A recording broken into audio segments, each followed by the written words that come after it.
Today, Keith is the founding partner of Macaulay Partners, a venture capital investment firm specializing in early-stage investments. In May 2014, Keith became the Chief Executive Officer of Nuvi. Nuvi is a real-time analytics platform focused on social media listening, engagement, and reporting. Nuvi's web-based software platform makes social conversations actionable and insightful using elegant dashboards and unique visualizations. Nuvi is based out of Linden, right here in Utah. Keith and his wife, Melissa, are the parents of 3 children. They reside in Mapleton, and one of his daughters, Mackenzie, is a freshman here at UVU. I also want to point out Bill Hoops, who's with him today from Nuvi. Bill was one of the greatest marketing guys in UVU athletics I've ever seen, and somehow we lost him. I don't know how that worked, but we're excited to have Bill with us today. But let's give Keith Nellesen a round of applause. Thanks, Brad. Can you guys hear me? So last time I was here was in this room. I think my daughter was 8, and they did Fiddler on the Roof. So hopefully I'm more entertaining, or maybe not quite as entertaining as them. Typically when I ask, what is it that you want me to talk about? And they said, give some career advice to people. And so I look back and say, what would I have wanted to know? I graduated, I'm from Idaho. I'm from Idaho Falls, graduated from Idaho Falls High School. Went to Boise State for a year, transferred to BYU, graduated from there with a master's degree in accounting, and went off to be an accountant. And I believed a few things when I left school that I found out weren't true. And am I going right? Maybe it's left. There we go. There were 2 myths I graduated with. And the first myth was that the world should be fair. And that's kind of in school, we kind of think that's how it is, right? We all take tests, they're all graded the same, and it's fair, right? I get an A, I get a B, I get whatever it is, that it should be fair. And our whole lives, our parents have tried to treat us fairly, right? They're like, oh, for Christmas, I got to get you all the same amount of stuff, and because life should be fair. And the reality is life is not fair. If you're to look at it like an algorithm, there's just too many variables to take care of. Life is not fair, and I see way too many people trying to make it fair. They just spin their wheels. I knew one guy who was a CEO, and he wanted to make fair the fact that he felt like product developers didn't get the same amount of love as salespeople in a business that's dominated by salespeople.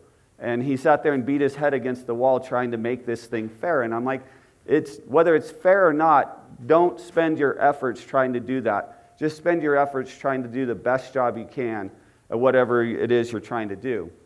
And then the second thing was this concept of a balanced life. You know, you're going to be graduating soon, and you have all these different people telling you got to take care of all these things. You got your family, which comes first, and you got your career, and you got your community engagement, and you got all these types of things, and that somehow you have to balance your life to make all those things work. And what I found is that if you're going to go try to do something extraordinary, balanced life, the way that we've thought about it, does not exist.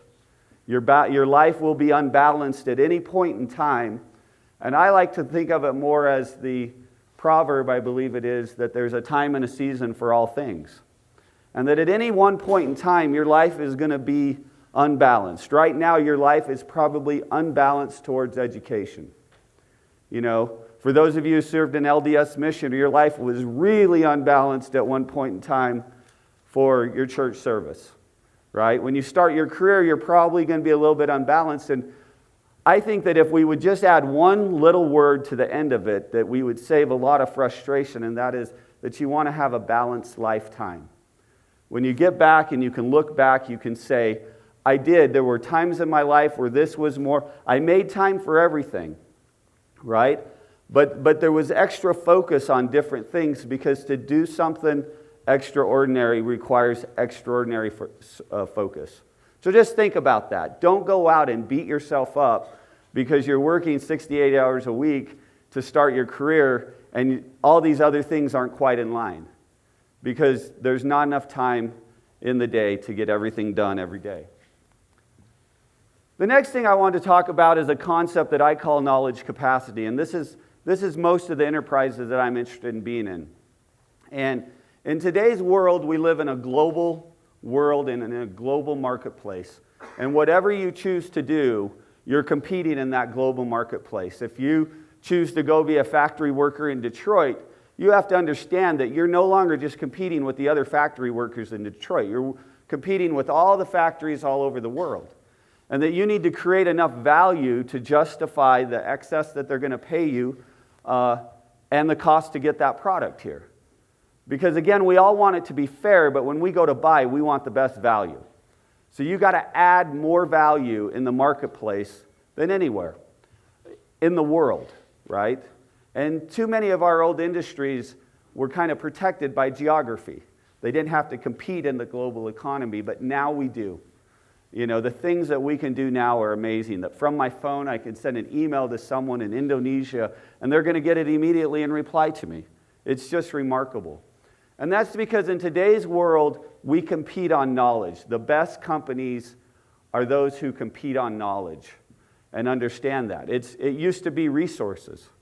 In some of the undeveloped world, it still is. It's natural resources. Who has access to the mines and the land and all that type of stuff.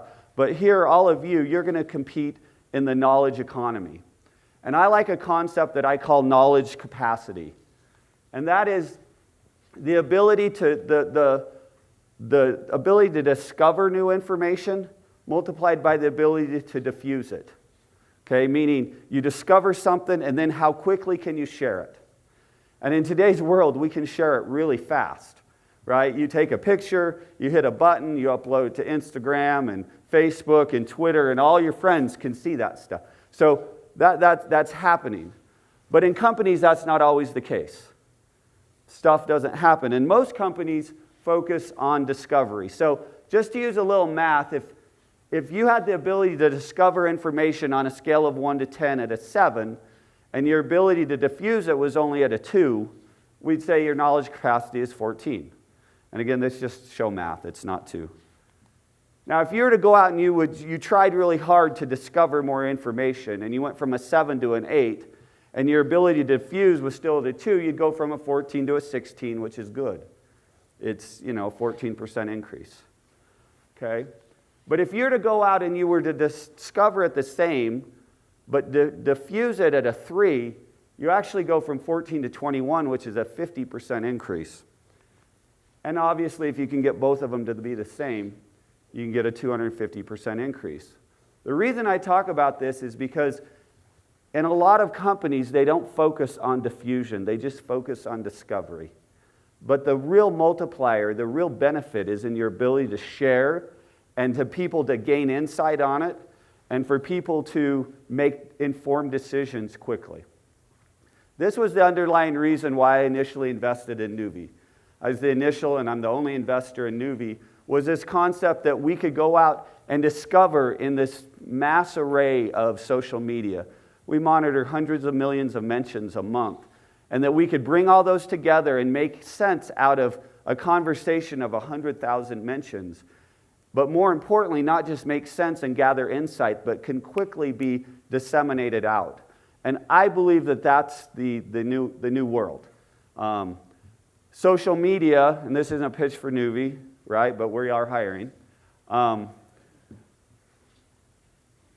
can remember when I graduated in 1993, the PC existed, but the laptop did not. And I went to work at Deloitte & Touche. I actually graduated in 92, December of 92, started January of 93. And they're like, Keith, you're so lucky because this is the first year everybody gets their own PC. Last year we had to share. There's no internet. We're doing fax machines, barely networked printers. Okay? And then along came the laptop, and then the internet. In 96, when I came over here and started what then was Apex with Todd, the internet was just kind of starting to happen. And people were starting to say, oh, what's that? And then about 99, people were like, oh, I guess we need an internet strategy, right? And so they'd go out and hire a webmaster, which you guys probably have never heard of. And he'd build you a little website. And on the website, it basically puts your address, your name, your address, and your telephone number. So it's a place they could go to find out where to call you. It's basically a yellow pages. That was the internet back then. And then some things happen. You're like, oh, what's this internet going to be, or isn't it going to be? And fast forward for 15 years, and we say, how did we conduct business before the internet? You know, I say, how did they conduct business before the computer, the personal computer? I mean, to me, I don't even get how that's possible. I believe social media will be the same thing. I believe we're going to go forward 15 years from now, and we're going to say, how did we conduct business before social media? How did we do customer service? How did we interact? How did we display our ads to people? How did we do all those things? And that's why, to me, the social, it's all about this knowledge capacity. Social media enables you to diffuse information so fast that you can outcompete other people that aren't. Well, any entrepreneurs in here? People who want to be entrepreneurs? Okay, couple. I never wanted to be an entrepreneur. I didn't know what one was. My dad had the same job my whole life. My grandpa had the same job, and my other grandpa did too. My parents have only owned one house. Both of my grandparents have only owned one house. I come from Mayberry. And I decided to be a public accountant because in Mrs. Truble's 4th grade class, they said you could make 60 grand. And in Ted Baker's 9th grade class, they said that a partner in Denver, Colorado, for one of these big firms could make $150,000. And I was like, that isn't a sum of money that is incalculable to me.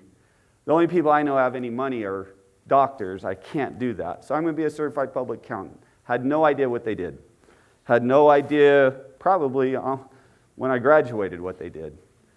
But I ended up being an entrepreneur, and I've always kind of had that in me. I just didn't know it. But my advice is these two things. Number one, don't let life get in the way. You say, Keith, what does that mean? And what that means is there's the two best times to be an entrepreneur are when you have no money or you have lots of money. Okay, so the best time for most of you in here, because I'm assuming most of you don't have lots of money, is to become an entrepreneur right when you come out of school.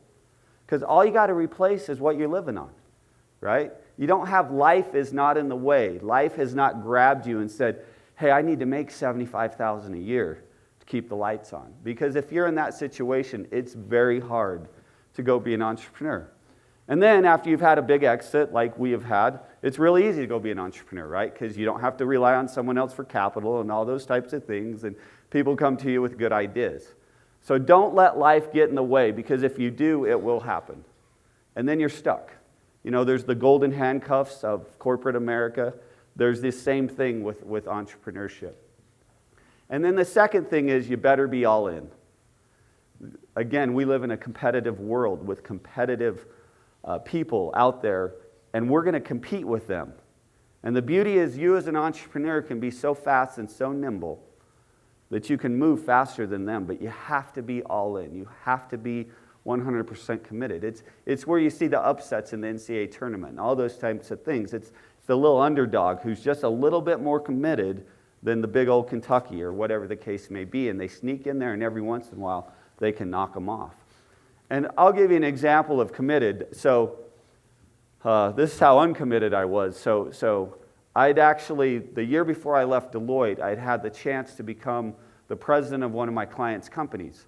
Here I was, this snot-nosed 27-year-old kid who thought he knew everything, and this was going to be a great opportunity. It was right in the beginning of fiber optic cable, and the sales were going crazy, and the guy just couldn't handle it. He's like, come do this. I'm like, great. I'll need 60 grand, a car, and 25% of the company. And the guy said, great deal. I was like, man, this is amazing. Couldn't sleep. Finally, I went and said, look, I just don't think this is right. Helped him sell the company. A year later, it's Mackenzie, who's my daughter that's here. July 3rd, it's her first birthday. So July 3rd, 1996, I get a phone call from my childhood friend, Todd Peterson, saying, hey, what are you doing? We're just chatting. Hey, you coming fishing? Yeah. I'll be home in 2 weeks. Hey, would you ever consider coming over here and working with me? I was like, I don't know. What are you doing again? Pest control? Yeah, okay, well, when I'm over, I'll come down and take a look at it. But I'm not going to come work for you. I'll come be your partner. I'm not just going to come, yeah, that's what I want. So we come over. And on paper, everything was wrong, right? The pay wasn't quite as good. I wasn't getting as big of a percent. And we were going into door-to-door sales. But it felt right. And I did it. And then I had to go sell my wife. And I'm an accountant. We're not usually salespeople. And so I went to her and I said, hey, honey, Todd, I'm thinking about this. And right now I got to go do a national assignment anyways. I just made manager, been there 3.5 years, made manager. And I probably got to go to New York or San Francisco or Washington, D.C. I think I'd like to go do this, and let's just treat it as a 2-year assignment. If at the end of 2 years we don't like it, I can always come back to public accounting. I'll keep my license and all that. Great idea. 2 years later, I'm in debt to my eyeballs on my house, right? I've mortgaged the house to 150%. You can't do that now. My credit cards are gone. My 401k I came with is gone. My savings is gone. And I haven't had a paycheck for 6 months. And I just missed my first mortgage payment I've ever missed in my life. And my wife doesn't know. Okay? And I can remember walking in with Todd and saying, Todd, we got to make it happen this month. And with summer sales, you spend all that time getting ready, and then you got 4 months to make it happen. Because I said, if not, I'm done. It's not that I'm done, that I'm not committed. I'm done, that there's no place else to go. And we made it happen. I believe it takes that commitment in order to make it happen today. And the reason is because there are other people out there who are willing to do that you're competing in. So be all in. Right? Figure out ways to make it happen. I would recommend you tell your wife. I didn't do that. She found out a few years later. But by then we were out of the clear. To gain any measure of success in life, sometimes you have to play hurt. Kind of goes back to the fairness, right? Things aren't going to go your way. People are going to disappoint you. I've had people steal from me. I've had people lie to me. I've had people testify under oath, lies. I've had about everything happen, and those things hurt. Business, it hurts. But especially if you're a leader, you can't allow that to impact what you're doing. It's very natural, and we all do it. We get mad. You're a basketball coach, you get mad, and you throw things or whatever. But as a leader, you have to just understand that that's part of life. It's part of developing what I call toughness. And I believe that every successful person is tough. And tough we'll talk a little bit about later, but it's not the bravado, it's toughness. It's the ability, as Rocky said, to get knocked down and keep moving forward, to do those things and keep moving forward. Because if not, then you can't go out and compete in today's world. You don't have a big enough advantage. It's how can I get knocked down and keep moving forward? And I could tell you story after story about that. The one thing that we really were resilient. And we're very competitive, but I think it's more that we're tough. And that's what I'm looking for. When I go out to try to find salespeople, I want tough people. I want people who I know that they'll consistently do the right thing over and over, that they'll consistently come to work every day and do what it takes to be successful, and that when they have setbacks, they'll keep moving forward. This is my business hero, Sam Walton. You all know Sam Walton? You've all bought some stuff from him. So to give you an idea as to how successful Sam Walton was, when he died, he was the richest man in the world. And today, if he was alive, he would be the richest man in the world. He wasn't born wealthy. He wasn't born with anything. He started a little store that turned into Walmart. He's so rich that I think his kids and wife are the 5th, 6th, 7th, 8th, and 9th richest people in the world. And Sam Walton is just an amazing business. He is the epitome of what I talk about, being tough and being resilient and being optimistic and just keep moving forward and doing those things. And Sam Walton, they always said, Sam, what's the key to your success? And he'd say, hey, this is the key, or that's the key. And he had all these things, and finally they're like, hey, Sam, last month it was this, and he's like, yeah, they're all the key. And they finally got him to sit down and to capture 10 key things. I should have brought them today and read them to you, but so they put them down. And they said, Sam, hard work's not on here. You know, hey, you can be successful. He goes, no. He said, if you're not willing to work hard, you're not going to need these other 10 things, right? If you're not willing to outwork everybody, all these other things don't matter, because that's what it all starts with. You know, and we can all sit there and say, hey, this person got lucky or that. I don't know very many people who got lucky who didn't work hard. There's a lot of luck involved. I could tell you 2 or 3 events in the history of Vivint that would shock you, that weren't very long ago. You know, I can tell you points in time where it was teetering on the brink of, how do we get through this? How do we not violate our loan covenants? How do we do this? How do we do that? And less than 2 years later, someone writes a check for $2 billion. Okay? There is some luck, but luck is rewarded if you put the hard work in. If you don't put the hard work in, it's not luck. Right? Very few. I can't think of anybody who succeeded on luck. And then the other thing that Sam Walton talked a lot about was the use of technology. And to you, I'm speaking out here, that's just a given, right? But there has never been a better time to be an entrepreneur than today. And that is because of technology.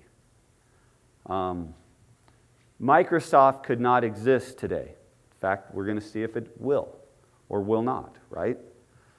But back in the day, to develop software, you had to write these things, you had to package them, you had to put them on CDs, you had to ship them out, you had to have all this distribution, you had to have these huge data centers to compute all this stuff.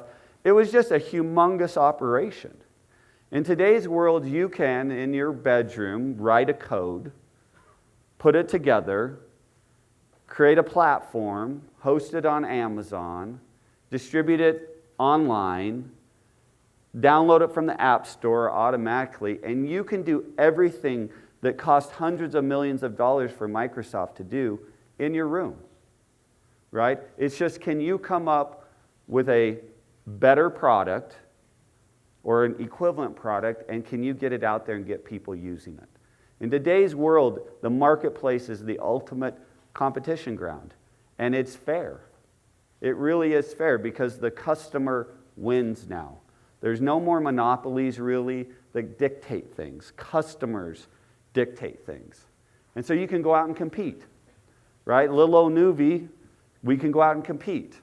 Why? Because we work harder than the big guys, right? We grind it out. We don't sit there and wait for people to call us. We call them. And, you know, I'm not here to share our revenue and all that type of stuff, but we're making it happen. Why? Because we're hiring predominantly young people like you, coming in, teaching them some stuff, giving them opportunity, and then cheering them along. And you can all do the same thing. If that's what there's never been, no matter what anybody tells you, there's never been a better time than right now. It's remarkable. I mean, it is set up for the little guy to go out and beat Goliath. Sam Walton did that. I mean, he was the little guy, and he went out, and he just out-hustled him. The other thing I'd recommend is that you all get your PhD, and you're all going to look at me like, are you kidding me? I've been in school for so long, I'm just ready to get out of here. And I'm not talking about your doctorate. Okay, I'm talking about Rick Pitino called his PhD and what he's looking for. And what he's looking at is for people who are poor. And that doesn't mean that we're looking for people who are economically poor, right? We're just looking for people who are humble and teachable. Right? I like people with confidence, but not arrogance, right? Because they have to be able to learn. Again, we compete in a knowledge world, and if you can't learn, you can't compete, because it will pass you by like that. So you constantly have to be ever learning, and that's that kind of that poor. And then the H is for hungry, people who are hungry. And, you know, here we don't really have very many people who've been hungry. Right? Physically hungry. But when you go talk to people who grew up that were hungry, that went to bed hungry and woke up hungry, they understand what hungry means. Hungry means that you are like, I will do anything within, my moral compass to go out and feed myself, right? I'll scratch and claw and do whatever it takes because I'm hungry. It's like your body and your mind become one, and that I'm just hungry to go get what I want, okay? And the third thing is driven. And that drive is that toughness I talked about. The ability to get knocked down and stand back up and move forward. And I got knocked down and then, again, Rocky. I could get up and use just Rocky and a few others, and we could have a great talk. But in Rock, again, give and keep moving. And then remember he talks about, he says, that's how winning's done. And cowards, they get down and they complain and they say, oh, it's my dad's fault, or it's my brother's fault, or it's my employer's fault, or man, those guys over there cheated, or those guys over there got lucky, and come up with excuses. That's not drive and that's not toughness. And in today's world, that can't succeed. It's just too competitive. But those people who can overcome that, to me, the world's never been a better place to go out and make your mark. You as young people will do way more remarkable things than our generation did if you have that. But if you have this entitled mentality, you can get a nice job, right? But you can't go do anything extraordinary. Right now, this is the book I'm reading. Most people ask, what book are you reading? I'm reading this book. I listened to this guy speak. It was an interesting topic, and so I decided to read his book. And in his, he talks about how the brain works, right? So actually how and it's way past my pay grade, how the synapses and the dopamine and blah, blah, blah. But in it, he talks about something called status. And that our brains seek status, they seek consistency, they seek autonomy. It seeks all these things. And that when your brain actually gets those things, it literally releases chemicals into your brain that makes that happen. And one of the most controlling things is this concept of status.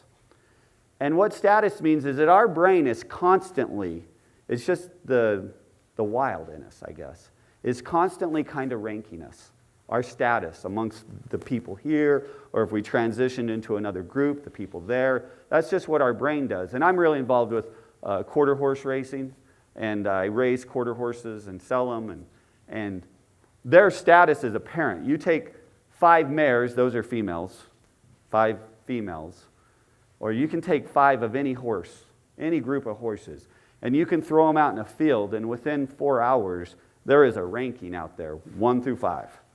That's it's just natural in us, this status. And we're always seeking to improve our status. That's just the natural act of the brain. And that when that happens, it actually releases endorphins and releases chemicals into our brain that feels good. But when our status is attacked, it releases the same chemical reaction as pain, something we avoid and run away from. And it talks about that you have to have, as a person, they call it a director. I call it just a self-confidence. That you're like, hey, I understand, and I'm okay in my skin, right? And I'm not going to take all these things and let all these things happen. And if you do that, then you can use status to be effective, right? Because if you can lead, when you're trying to lead, all you're trying to do is increase the status of the people around you. Make them feel better. Make them feel accomplished. Make them feel all those things. Because if you're uncomfortable in your own skin, right, then you naturally seek to destroy the status, to weaken the status, because by them going down, you go up. That's how most people in the world are, but the successful people understand that their status is increased by helping other people's status increased. Lou Holtz always said it's really easy to be successful in life. Just help everybody around you get what they want, and you'll get what you want. It's kind of this status thing. Interesting book. I'd recommend it. It's kind of a tough read at times, but I made it through it. The other book I'd recommend you all read is David and Goliath by Malcolm Gladwell. I think that's the best book for me that I've read in quite some time. Finally, I think this is one of the last things we're going to talk about. Like I said, I grew up in Idaho Falls, but that was the big city. big city was Idaho Falls. Where my mom grew up was Swan Valley. Swan Valley is a series of 3 towns: Swan Valley, Irwin, and Palisade. Anybody here from there? Remarkable. There's like 600 people that live in those 3 towns, and if I could live anywhere in the world, that's where I'd live. And when I was younger, in high school and stuff, I spent my summers working on a ranch in Swan Valley. And it's like anything, every day you go out, you change the pipe, you feed the cows, and you head to the coffee shop, right? That's just what you do. You go to the coffee shop, you talk some stuff with the guys there and stuff, and then you go back to work. And I always like to use this analogy of you'd walk in the coffee shop and you'd see different people there. You'd see the normal guys, and then you'd see the new guy in town, right? He comes in a big old hat, talking all this stuff, all these things he's doing and these great things. And man, I mean, just talking up a storm. Everything's great, and he's on top of the world, and he's got a shiny new truck. And you're like, oh, okay, great. Oh man, this guy's really going places. Then you see this old farmer over in the corner with his John Deere hat on and goes out and gets in a mangy old truck. He's got a dog, and he drives off. But then you'd go out to their ranch, and you'd go out to the guy with the big hat, and this is what we call it, and you go out and there's no cows, there's no cattle. He's got this big hat and shiny truck and all those things, but you go to the ranch and there's no cattle. And you go to the guy that has the old John Deere hat, and you go out to his ranch and there's hundreds, if not thousands of them. This world's too full of people with big hats and no cattle. And again, the world's too competitive that won't work. Regardless of what people think, that doesn't work. They call it branding now, and I believe in branding and all that. But if at the end of the day you have no cattle, branding doesn't matter. The world is too quick. They will notify that you will be known, and social media will shut that down. Make sure you have some cattle before you go buy the big fancy hat. Sam Walton, my hero, lives in the same house and drove a 10-year-old pickup truck. And flew coach and shared a room. I don't fly coach or share a room, but Sam did. But I'm spending my money. He's spending probably his money, but he's a better guy than I. And that's about it. If you guys, I open it up for questions. I guess we have a few minutes for questions. I can't really see. I'll have to put my glasses on now. Any questions? Keith, tell us a little about UVU and why you invested in that. Okay. Why you decided to jump in there and what they're doing and why you think that's... So UVU is, let me tell you another little analogy I have.